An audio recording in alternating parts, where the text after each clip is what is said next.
ಫ್ರಾನ್ಸ್ನಲ್ಲಿ 38 ವರ್ಷದ ಮಹಿಳೆ ಇದ್ರು. ಅವರ ಜೊತೆ ಏನ್ ಆಯ್ತು ಅದು ಇಂಟರ್ನ್ಯಾಷನಲ್ ಮೆಡಿಕಲ್ ಕಮಿಟಿನ ಬೆಚ್ಚಿ ಬೀಳ್ಸುತ್ತೆ. ಮೇಡಮ್ ಬೇಯರ್ ಅವರ ಕಣ್ಣಿನ ದೃಷ್ಟಿ ಕಂಪ್ಲೀಟ್ ಆಗಿ ಡ್ಯಾಮೇಜ್ ಆಗಿರುತ್ತೆ. ಡಾಕ್ಟರ್ ಹೇಳಿದ್ರು ಆಪ್ಟಿಕ್ ನರ್ವ್ ಡ್ಯಾಮೇಜ್ ಆಗಿದೆ, ಅದರಿಂದ ಕಣ್ಣುಗಳಿಂದ ಬ್ರೈನ್ಗೆ ಯಾವುದೇ ಸಿಗ್ನಲ್ ಕನೆಕ್ಟ್ ಆಗ್ತಿಲ್ಲ.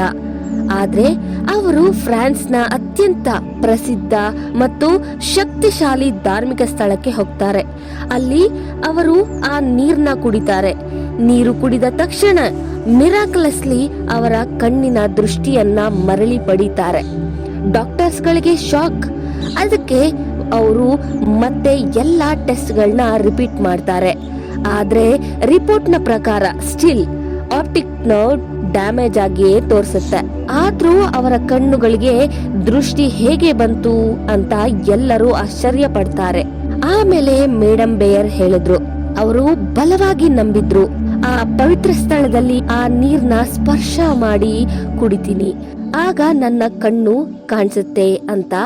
ಪ್ರತಿ ಸಾರಿ ನನಗೆ ನೆನಪು ಬಂದಾಗಲೆಲ್ಲ ಆ ತರ ಇಮ್ಯಾಜಿನೇಷನ್ ಮಾಡ್ಕೊಳ್ತಿದ್ದೆ, ಅಂದ್ರೆ ವ್ಯೂಷಲೈಸೇಷನ್ ಮಾಡ್ತಿದ್ರು. ಸೊ ನಾನು ನೀರ್ನ ಕುಡ್ದೆ, ಕಣ್ಣು ಬಂತು ಅಂತ ಹೇಳಿದ್ರು. ಇದರಿಂದ ನನಗೆ ಅರ್ಥ ಆಗಿತ್ತೇನಂತಂದ್ರೆ ಸ್ಟ್ರಾಂಗ್ ಬಿಲೀಫ್ ಸಿಸ್ಟಮ್ ನ ಇಟ್ಕೊಂಡು ರಿಪೀಟೆಡ್ ಆಗಿ ವ್ಯೂಷಲೈಸೇಷನ್ ವಿತ್ ಫೀಲಿಂಗ್ ಮಾಡ್ತಾ ಇದ್ರೆ ಆ ಮಿರಾಕಲ್ ನಮ್ಮ ಜೊತೆ ಸಹ ನಡೆಯುತ್ತೆ. ಅಂಡ್ ಆಲ್ಸೋ ನಮ್ಮ ಸಬ್ ಕಾನ್ಶಿಯಸ್ ಮೈಂಡ್ ನಾವು ಹೇಳೋದನ್ನ ಕೇಳುತ್ತೆ.